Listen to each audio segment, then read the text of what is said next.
nada melhor.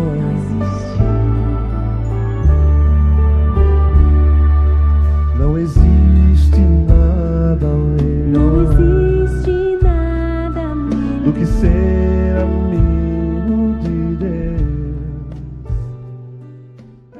Senhor meu Deus, queremos agradecer ao Senhor mais uma vez pelo privilégio que o Senhor nos dá de poder estar em sua casa mais uma vez, participando dessa sequência de estudos da tua palavra, nesse livro de Lucas, que tem sido estudado por todos nós, Jesus. Obrigado pela nossa vida, pela paz, pela saúde, e pela vida de cada irmão e irmã que prestigiam-nos com suas visualizações também esses estudos. Assim pedimos, Senhor, nos guarde, em nome de Jesus, desde agora para todos sempre. Amém. Amém. A paz do Senhor, meu querido irmão. Está começando mais um EBD de cara a cara. E ao nosso lado aqui está o nosso querido professor Samuel. Deus abençoe sua vida, meu querido. Amém. Mais um prazer estar aqui mais uma vez. Nosso professor Gerson e também a todos os nossos amigos que nos prestigiam com suas visualizações também.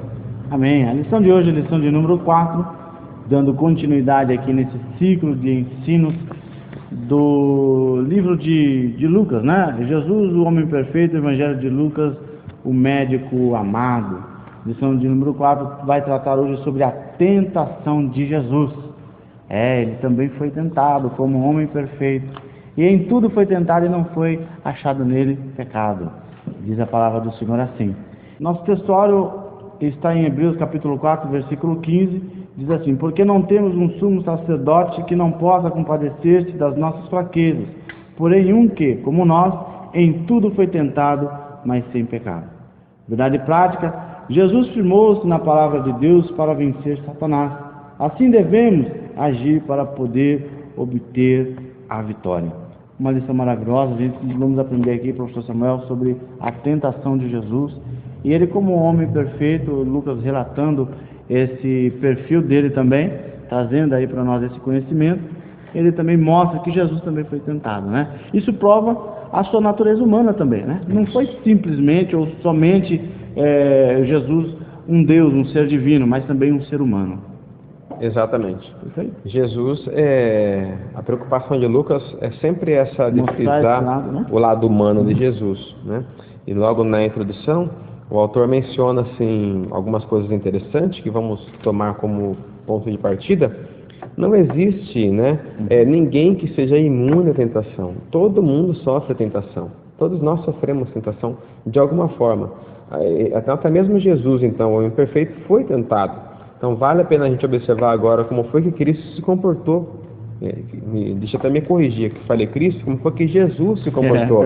Porque estamos destacando aqui o seu lado humano, e isso é tentador a gente referir muitas vezes. Muito cuidado, né? Então, mas há diferença, professor? Há diferença entre Cristo e entre Jesus, como dissemos algumas vezes aqui. Então, a forma como Jesus derrotou, como Jesus venceu Satanás ao ser tentado, é a forma como nós também poderemos vencê-lo, né? Dessa forma também. Então, por isso é importante observar, então, em Lucas 3, todo esse embate, esse combate de Jesus com o diabo, e ver a abordagem do diabo em cima de Jesus e a forma como Cristo o derrotou também. É assim que iremos vencer também, em nome de Jesus. Amém. Professor, então vamos iniciar aqui, então, no primeiro bloco dessa lição, a realidade da tentação, né? Uma realidade humana, a tentação é uma realidade humana, né?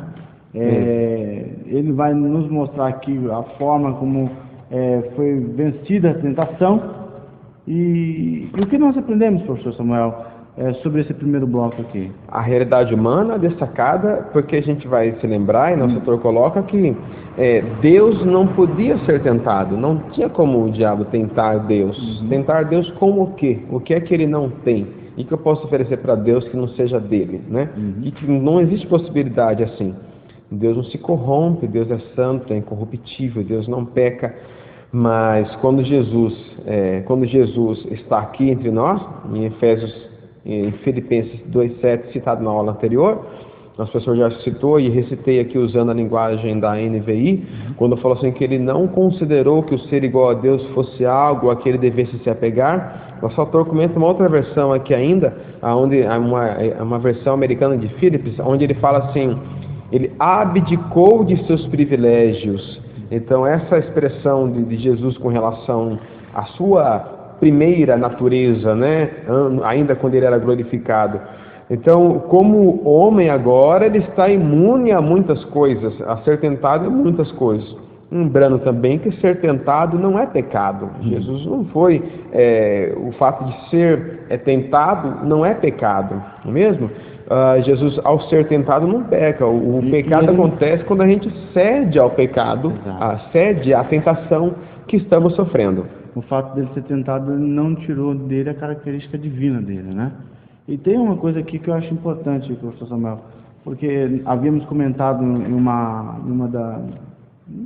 dos preparativos de uma das gravações anteriores, e o senhor mencionou de uma forma muito bonita e até poética, até essa questão da tentação de Jesus, porque não foi nos revelado aquilo que é o contexto ali da tentação, né? Ele é levado ao deserto para ser tentado, e é um mistério grande aqui, né? E tem a questão do Espírito Santo, que é o que manteve ele ali de pé, né, professor Samuel? Exatamente. Haverá muitas coisas aqui que a gente não sabe. Foram 40 dias sendo tentado. Imagine, não foi, o diabo não apareceu, falou 3 frases e foi embora depois, né? Errei, foi embora. Foram muito tempo. Penso eu, e agora é uma divagação filosófica, de pensamento, que muita coisa aconteceu ali. Quem sabe aparecia ali mulheres naqueles 40 dias, aparecia ali tantas coisas que a gente não sabe, mas aqui, né, nessa questão agora que ele coloca aqui, quem se tu és filho de Deus, aqui está a essência, né? A essência de tudo aquilo que o diabo usa para derrubar o ser humano, que é quem que não quer ter poder, quem que não quer a glória, quem que não quer essas coisas, quem que não quer saciar sua vontade, seu deleite, sua carne. Então aqui está a essência de até hoje tudo quanto ele usa para tentar derrubar o ser humano. Jesus orou até com relação à tentação, uma oração que nós não fazemos, mas Jesus fez essa oração. Ele falou assim: Pai, perdoa-nos nossos pecados, ensinando a orar em Lucas 11, né? Assim como, e não nos deixe, ele fala assim, nessa versão ele fala, não nos conduzas à tentação. Na outra versão ele fala assim, não nos deixe cair em tentação. Então, Jesus orou não para que Deus não permitisse que ele fosse tentado, porque isso fatalmente aconteceria. Mas ele orou falando, Pai, não nos deixe cair. Então, ao ser tentado, ele não queria cair na tentação. Então, essa é uma das armas dele, por não cair em pecado. Ele era tentado, mas ele fala, Pai, não nos permita, não me deixe cair, não me deixe cair. Então, olha, uma vida de plena oração, ele orando de noite, nós, né? E está revelado para nós. Então, essa é uma arma que ele utilizou, uma vida de oração. Um crente de oração não cai tão fácil. O diabo, ele tem que ter muito trabalho para derrubar um crente. Pode até derrubar, mas tem que rachar a cuca, tem que pensar muito.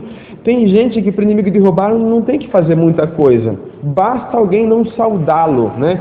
Basta alguém fazer um comentário, pronto, ali ele perdeu a salvação dele. É muito fácil. Então, deu muito trabalho, porque precisou não que ele mandasse um anjinho lá, capenga, um demôniozinho lá que estivesse vagabundeando por ali, não, precisou dele pessoalmente. Então, olha que ele estragou todo. O diabo podia estar em muitos lugares, mas não, aqui ele teve que ir pessoalmente para resolver, para ver se conseguia derrubar esse homem, porque Jesus deu trabalho para ele, né? Pessoa que ele fosse pessoalmente, né? Quem vai? Mano, não, esse eu vou ter que ir lá, porque consta aqui que não tem nenhuma mentira, não tem falsidade, não tem nenhum registro de pecado desse homem aqui. Vamos ver se ele é mesmo quem ele diz ser, né? Ou quem dizem que ele é. Então, pessoa que o inimigo teve muito trabalho ainda para tentar lá, e pessoalmente 40 dias o inimigo não é onipresente, ele teve que abrir mão de um monte de coisa, porque ele estava rodeando a terra, derrubando, não precisou abrir mão de um monte de coisa para poder estar ali, só para tentar derrubar um homem, e não conseguiu. Então vejam que deu trabalho para ele, o diabo deu trabalho, Jesus deu trabalho para o diabo no sentido de o diabo não conseguir derrubá-lo, usando suas principais estratégias. Pense que ele usou sua melhor lábia. Estamos falando aqui do pai da mentira, alguém que sabe utilizar as palavras, alguém com um poder incrível de persuasão, de convencer, sua oratória, sua expressão. Ele não chegou chutando o balde, faz a pedra virar pão. Não, calma. faz a pedra virar pão. Não foi assim não, chegou lá conversando, tentando ganhar confiança e tal, irmão. Pense o poder de persuasão que tem o inimigo. Ele convenceu antes só uma terça parte dos anjos, não foi dos ignorantes, maltrapilhos, não. Convenceu uma terça parte dos anjos criados por Deus. Ele convenceu lá. Imagine agora como que os recursos que ele usa agora para tentar convencer a Cristo. Então, foi de suar mesmo. Ele tentava e falava, vai cair. Quando Jesus não caiu, ele falava, não acredito, milhões caíram com essa aí, mas esse aí não vai cair com essa aí. Então, foi mesmo um grande embate o que ocorreu aqui em Lucas 3, na tentação de Jesus. E o que mais, professor? Que eu estou gostando aqui da abordagem, o que o senhor separou mais aqui para nós? E foi levado, destacado pela lição, vencendo a tentação, o Espírito Santo foi essa grande marca, o Espírito Santo foi esse grande responsável que dirigia, que guiava e que levava Jesus. O Espírito Santo levou Jesus para o deserto. Vejam, os irmãos, como que interessante, muitas vezes já foi ilustrado para muitos irmãos, né?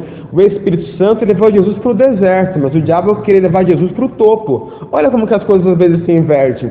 Nem toda honra é Deus quem está concedendo, nem todo desprezo é o diabo que está dando, não é mesmo? Porque o Espírito Santo é que levou Jesus para um deserto, mas o diabo que queria levar ele para o topo, para o pináculo do templo, para o alto, né? Então, muito cuidado com toda exaltação e tal. Nem todo desprezo é do diabo, nem toda a glória é de Deus. Correto. Muita vigilância aí, né? Então o Espírito Santo foi esse grande capacitado, ele foi capacitado pelo Espírito Santo, ele foi ungido, né, pelo Espírito Santo. Essa capacitação dá um caráter messiânico para a obra dele, né? Então Jesus venceu com oração, orando, ele venceu com a palavra, com a própria palavra de Deus, confronto, e venceu também andando pelo Espírito, né? Andando no Espírito, ou seja, sendo dirigido pelo Espírito Santo. Não nos esqueçamos que o Espírito Santo apareceu lá no batismo de Jesus numa forma corpórea de uma pomba. Então, isso tem muita ilustração, a questão da pomba ali. Eu vou destacar apenas uma, que é justamente a questão do senso de direção que as pombas têm, né? As pombas têm uma direção. Há muito tempo atrás eram utilizadas as pombas para entregas de mensagens, de correio, enfim. Então, a ave pomba, né, especificamente falando da pomba agora, tem essa capacidade de direção muito grande, né? Numa floresta, uma ave olha ali, ela sabe direitinho em qual galho que está o seu ninho. Então, o senso de direção que esse ser tem é impressionante. Pensamos agora numa reflexão, isso foi numa palavra que o pastor Caramuru ministrou faz muitos anos, numa reunião de obreiro aqui em Sorocaba. Talvez nem ele lembre dessa pregação dele aqui, mas eu não me esqueço, estava ouvindo e ele destacava muito isso. A pomba tem um senso de direção. Então, ao aparecer como uma pomba, era como se o Espírito falasse, olha, eu estou guiando. Quem guia aqui sou eu estou dirigindo essa situação, eu estou guiando os passos de Jesus. Então, andando no Espírito, quer dizer que ele andava segundo o Espírito, né? O Espírito Santo ia e Jesus ia sendo dirigido, sendo guiado pelo próprio Espírito Santo. Nós também temos esses ingredientes, né, professor, para poder vencer também a tentação, né? Oração, o Espírito Santo, né? Exatamente. Correto? Exatamente. Maravilha. Acontece que muitas vezes nós abandonamos o Espírito Santo, né? Queremos guiar sozinho, por nossa conta própria. Não quer deixar o Espírito Santo guiar as nossas vidas. E aí acabamos tentados e caímos, né? Exatamente. Somos propensos a isso. O segundo bloco aqui, professor Samuel, então, a de ser saciado. E tem coisa boa aqui que você falou. É destacado aqui a esfera em que o diabo atua, né? Ele atua justamente na esfera dos apetites, do nosso desejo, da nossa vontade, do que a gente quer, do que nós gostamos. É em cima disso que ele vai trabalhar, não é mesmo? Todos nós temos nossas fraquezas, nosso ponto fraco, somos sentados em alguma coisa. Talvez o professor Gerson ou o seu ponto fraco não seja o mesmo que o meu ponto fraco, mas o inimigo sabe direitinho onde é o ponto fraco de cada um. Já é em cima disso que ele vai trabalhar, é em cima disso aí que ele vai tentar a pessoa, né? É aquele machucadinho que você tem, é sempre, não lembro quando você machuca o pé, e sempre você chuta alguma coisa, mas sempre em cima daquele machucado, o inimigo é assim, ele vai em cima do machucado, ele vai em cima do seu ponto fraco, é ali que ele vai tentar te atingir e me atingir também. Então ele chega não somente usando a questão a questão do ponto fraco nosso, é nisso que ele vai nos tentar, mas também uma situação em que Jesus estava totalmente debilitado, uma situação que ele estava já fraco, né, debilitado, fraco, é naquela hora, na sua fraqueza, na sua situação de maior fraqueza, é naquele instante ali que ele vai. Não vai atacar você quando você estiver pregando numa igreja, quando você estiver orando, não é aí que ele quer. Ele quer você lá no seu trabalho, ele quer você lá no trânsito, dirigindo o seu carro, ele quer você estar numa praça, quando passa uma mulher em sua frente, chama a sua atenção, ele quer você nessa hora aí, ele não quer você numa hora que você esteja forte, ele quer você numa situação de fraqueza, né? Você abaixa a guarda, é nessa hora aí que ele quer você, que ele quer a mim também, ele quer nos tentar numa hora de fraqueza, como foi com Jesus, não foi lá no batismo de João, não, deixa eu pegar ele aqui, botar a trindade aqui em cima dele, você acha que eu sou louco de mexer com ele aqui? Eu já perco mais uma, não é mesmo? Então eu vou pegar ele num deserto, sozinho, né? Deixa ele vir sem o pai dele, ver o que eu faço, né? Então o diabo ele aproveita uma situação em que Jesus estava fraco, fisicamente falando, e psicologicamente falando também, né? Porque ele vai atingir Jesus num calcanhar de Aquiles, digamos assim, de Jesus. E esse calcanhar de Aquiles atingir, de certa forma, justamente a identidade de Jesus. Ele se preocupa muito com a identidade de Jesus, porque vejamos que, quem sabe, o pai de Jesus já morreu, que é o José. Não discuta comigo se José é pai de Jesus, porque já foi falado semana passada. Mas José morre. Então, essa questão da identidade de Jesus está muito séria isso aqui. Talvez Jesus, na sua fraqueza, no seu psicológico, no seu emocional, isso abalava bastante. A ponto de o próprio pai, na tentação, no batismo de Jesus, o próprio pai reitera e fala, talvez aquela fala do pai ali no batismo de João, em cima de Jesus Cristo, não foi uma fala jogada ao ar. O pai falou aquela palavra porque era uma resposta a alguma oração de Jesus. Então, o que o pai fala é justamente uma palavra que fortalecia a identidade de Jesus. Este é o meu filho em quem eu me comprazo. Esse é o meu filho com quem eu tenho um compromisso.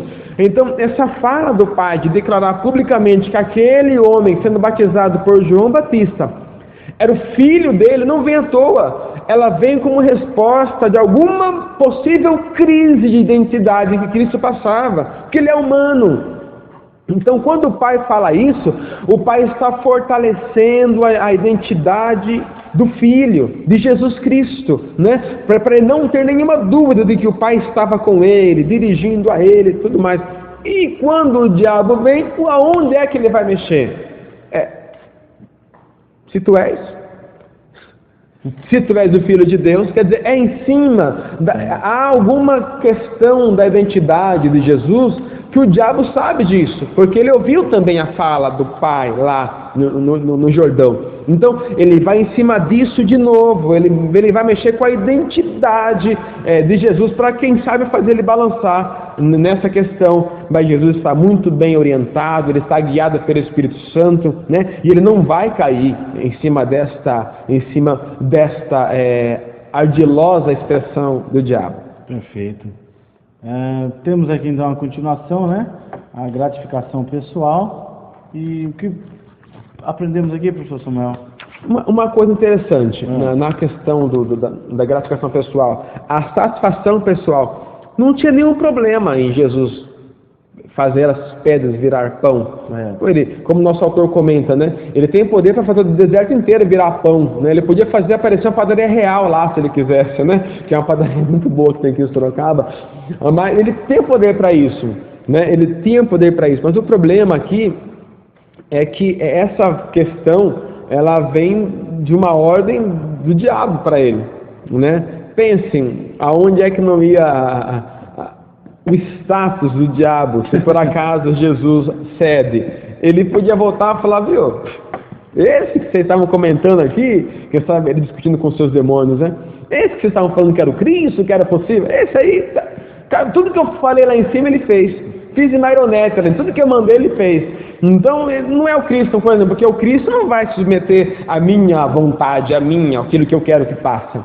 Então, se Jesus cedesse ao que o diabo dissesse, o status do diabo ia lá em cima, o de Jesus ia lá embaixo, e Jesus estava comprovadamente cedendo às vontades do diabo. Então, a questão da gratificação pessoal, o problema não era ele comer, porque era um desejo legítimo, ele se alimentar, ele querer comer. O problema é a origem, a fonte, de onde vem essa ordem, quem quer que ele faça, quem é que está falando isso para ele? Ora, é o próprio diabo que está querendo que ele faça isso. Logo, não é uma ordem que ele vai desejar ou vai querer obedecer. Imagina que Jesus vai ficar obedecendo o diabo, vai fazer porque o diabo quer que ele faça, não é mesmo? Então, a questão da gratificação pessoal, não havia algo ilícito. Mesmo porque ele veio fazer a obra do Pai, não a obra do diabo, né? A vontade do diabo. Exatamente. Então, Jesus não jamais iria ceder ali aquele desejo do diabo, né? Não era a vontade do Pai. Olha, então, no bloco 3 agora, quando nós falamos sobre a tentação de ser celebrado, estamos aqui tentando lançar luz nas principais partes. E vale lembrar os irmãos também, muito cuidado, porque o tempo de jejum de Jesus no deserto também, isso aqui é um ponto de bastante discussão, né? A questão de ter sido um jejum parcial ou um jejum total, no qual o detalhe eu falo sobre isso com vocês, tá bom? Então, muito cuidado, no qual o detalhe dessa aula, eu vou abordar essa questão se o jejum de Jesus foi parcial ou se ele foi total, tá bom? Então, muito cuidado de expressar alguma coisa em relação a esse assunto. Perfeito. Aqui, quando ele fala do príncipe deste mundo, né, alguém fala assim, o diabo, quando foi tentar Jesus, ofereceu algo que não era dele. Cuidado, Jesus não replicou essa fala de Jesus, essa fala do diabo. Jesus não replicou, ou seja, o mundo jaz no maligno. O que o diabo ofereceu para Jesus ali era dele mesmo. O sistema mundano é dele. A Bíblia diz assim, o mundo jaz no maligno. Então, o que ele ofereceu para Jesus era dele já. O mundo já era dele, não é mesmo? Então, cuidado. Então, a gente não deve tomar a forma do mundo, não se conformar, não tomar a forma que o mundo tem. O sistema mundano já é um sistema mundano, já é um sistema do próprio diabo. A Bíblia fala assim, o mundo jaz no maligno. Então, quando ele ofereceu para Jesus os reinos da terra, ele estava oferecendo algo que realmente era dele, ele era dono daquilo ali, o mundo é dele, não é mesmo? Então, tanto é que Jesus não replicou essa fala dele, dando, entre aspas, razão para o que ele estava dizendo ali. Ainda tem gente querendo comer o melhor dessa terra, né, professor? Então, cuidado. O mundo, o sistema mundano, não é algo da igreja, não pertence à igreja, é do diabo. O mundo jaz no maligno, não é mesmo? A Bíblia afirma essas palavras aqui. Então, por isso que ele é chamado também de príncipe deste mundo. Ele é o senhor deste mundo, né? A Bíblia fala lá em Efésios que ele é o príncipe das potestades do ar, né? Tem até uma música uma música lá que um cantor canta aí. Olhe para o céu e veja uma nuvem branca que vai passando. Olhe para a terra e veja a multidão. Você está onde, meu irmão? Está no ar. Então, cuidado, né? Olha para o céu, olha para a terra. Então, está no ar. Cuidado, então, pode deixar subentender muita coisa aí, uma letra que pode dar um duplo sentido aí, muito estranho. Então, ele é o príncipe deste mundo e destaca aqui também a lição, a busca pelo poder terreno, né? Ele conseguiu enganar Adão com isso aqui, com essa ideia de querer ser igual a Deus, tudo mais, mas... E acreditava ele piamente que Jesus também cairia neste pecado, na questão de querer ser igual a Deus. Jesus vai cair também. Então, a questão do poder, o poder é sedutor, né? Juscelino Kubitschek dizia sobre isso, né? A paixão pelo poder. Ele fala essa expressão de o poder é sedutor. Um dos presidentes do Brasil que nós já tivemos dizia muito essa frase. Então, é difícil alguém resistir ao poder, resistir à capacidade de ter algum tipo de poder, não é mesmo? Então, Jesus, possivelmente, cairia nessa tentação também, mas quando ele oferece para Jesus, Jesus já havia abdicado, já havia renunciado a um poder muito maior do que aquele que o diabo estava oferecendo para ele, não é mesmo? Então, ele não caiu na tentação da busca pelo poder terreno. Eu lembrei, professor Samuel, de um caso em que eu presenciei. Um irmão, após pregar, veio outro irmão e falou assim: ô meu irmão, parabéns, viu? Você pregou bem, e olha, que Deus abençoe a sua vida. E o irmão, ele repreendeu: pô, irmão, o sangue de Jesus tem poder, irmão. E ele repreendeu aquele ato ali daquele irmão. E ali, num dado primeiro momento, eu achei estranho aquela repreensão daquele irmão. E depois o irmão dizendo assim pro irmão: se eu pego a glória, ela fica para mim, e eu não posso pegar essa glória é do Pai. E às vezes a gente quer pegar a glória aqui na nossa, né, professor Samuel? É a questão da sedução do poder, né?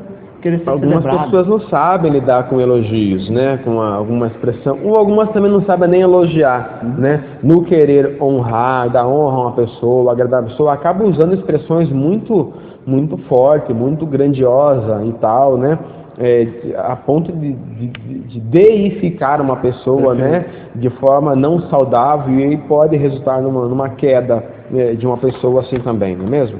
Maravilha. O bloco 4 então, professor Samuel, a tentação de ser notado, né? Isso aqui é uma artimanha do inimigo. E ele também vai falar aqui no subbloco 2, aqui, a busca pelo prestígio. O que o senhor separou? O que temos aqui de importante para extrair e mostrar os professores? É importante distinguir sucesso de fama, né? Não tem problema se você ser famosa, não é pecado ser famoso, né? Tem muitas pessoas na Bíblia que eram famosas, vocês vão ver até Abraão mesmo, que era famoso, Abraão era famoso, sim. Quando ele pensou comprar lá, pagar pela caverna lá, me parece que a caverna de Macpela, onde Sara seria sepultada, o rei lá, onde ele foi querer pagar, ele falou assim: não, príncipe de Deus és entre nós. Ele era famoso, ele era conhecido assim por aquela região. Ser famoso não é pecado, tem muita gente famosa, né, de certa forma, e tudo. Não é pecado ser famoso, não é pecado só ter fama. Mas tem que tomar cuidado com algumas famas não são boas, né? Ser famoso é diferente de ter sucesso. Jacó tinha fama, era famoso. Qual era a fama dele? Mentiroso, suplantador, sacana, um monte de fama, era a fama que ele já tinha. Então Jacó tinha fama, mas não tinha sucesso ainda. Ele só foi saber o que era ter sucesso depois daquela situação com o anjo e tal. Ali ele vai descobrir o que é sucesso, faz um voto com Deus. Então distingua sucesso de fama. Então o diabo aqui oferece para Jesus o sucesso, né, a fama e tudo mais. Então o ter sucesso não é nenhum problema, né? Mas algumas pessoas fazem dessa coisa do querer ser notado, o prestígio e tal, um fim. Eu quero ser famoso, e nessa busca, nesse desejo de querer ser famoso, a pessoa faz muita besteira, fala muita abobrinha, e dá entrevista em televisão, e fala muita coisa idiota, mesmo teólogos, pessoas com conhecimento incrível, que podiam usar seu conhecimento teológico para falar coisas mais saudáveis e tal, falam muita besteira em programa de televisão, uma preocupação de querer ser famoso e tal. E vejam, Jesus não tinha essa preocupação em querer ser famoso, tanto é que ele proibia algumas pessoas de falar dos seus milagres, viu? Não conta para ninguém, né? Deixa aqui, dito e feito, era aí que a pessoa contava. Mas Jesus não tinha essa preocupação de querer ser famoso, ele não está preocupado. A revelação, quando o Espírito, né, Deus revela a Pedro ali, que Jesus era o Cristo, ele falou: não conta isso para ninguém, fica em secreto isso aqui entre nós. Então Jesus não estava preocupado com essas questões, mesmo porque adotou o nome de Jesus. Veja bem, qualquer nome, menos Jesus, adota, sei lá, qualquer nome.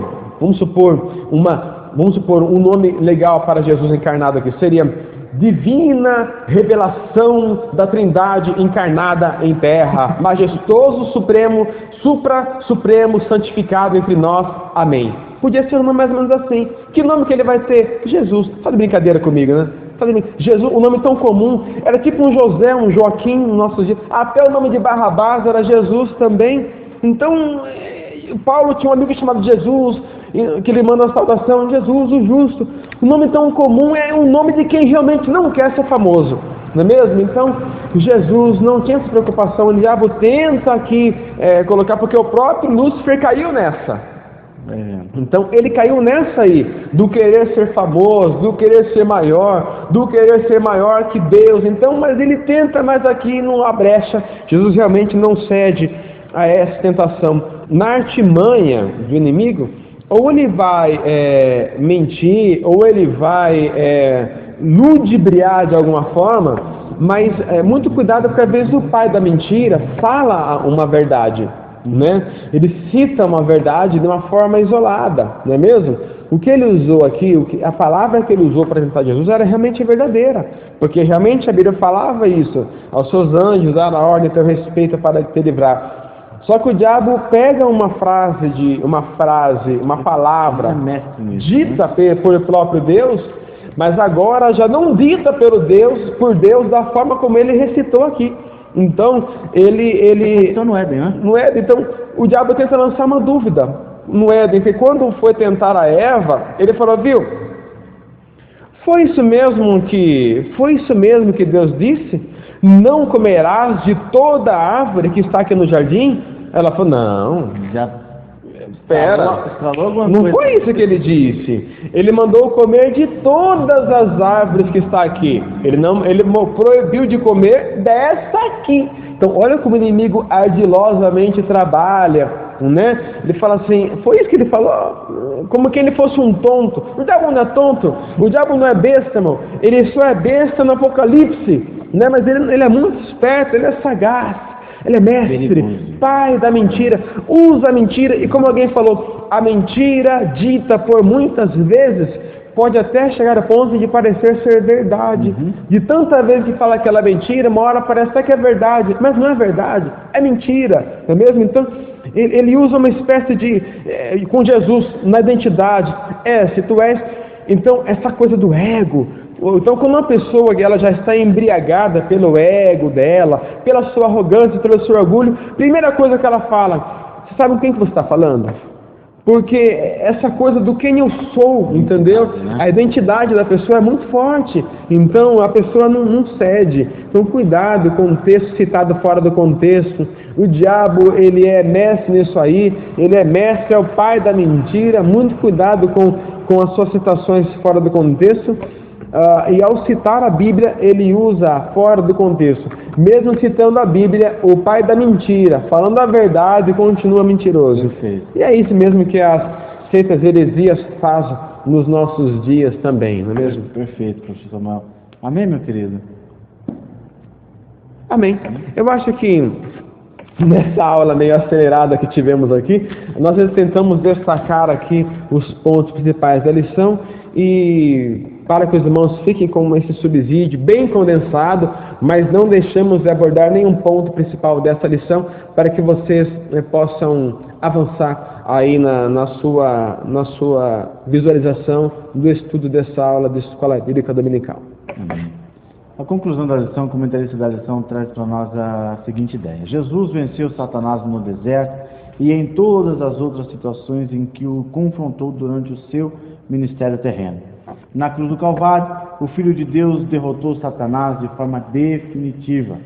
Posteriormente, o apóstolo Paulo ensinaria à igreja que todos aqueles que se encontraram em Cristo também participam dessa vitória. Glória a Deus. Em Cristo somos mais do que vencedores. Todavia, como cristãos criteriosos, não devemos subestimar o mal. Amém? Então, que Deus abençoe a sua vida. O professor Samuel foi muito feliz aqui, quando disse os irmãos poderem ter o subsídio, poderem estar estudando aí. Que você possa continuar orando pela vida do presbítero Samuel. Somos carecedores, né, professor? Sim. E o irmão Gerson também é carecedor das vossas orações. Prepare a sua lição de uma forma espiritual, abaixo de oração, com bastante afim, e Deus dá de recompensá-lo grandemente. Amém? Que Deus abençoe a sua vida em nome de Jesus. Fica aí agora aí com qual é o detalhe com o professor Samuel. Deus abençoe.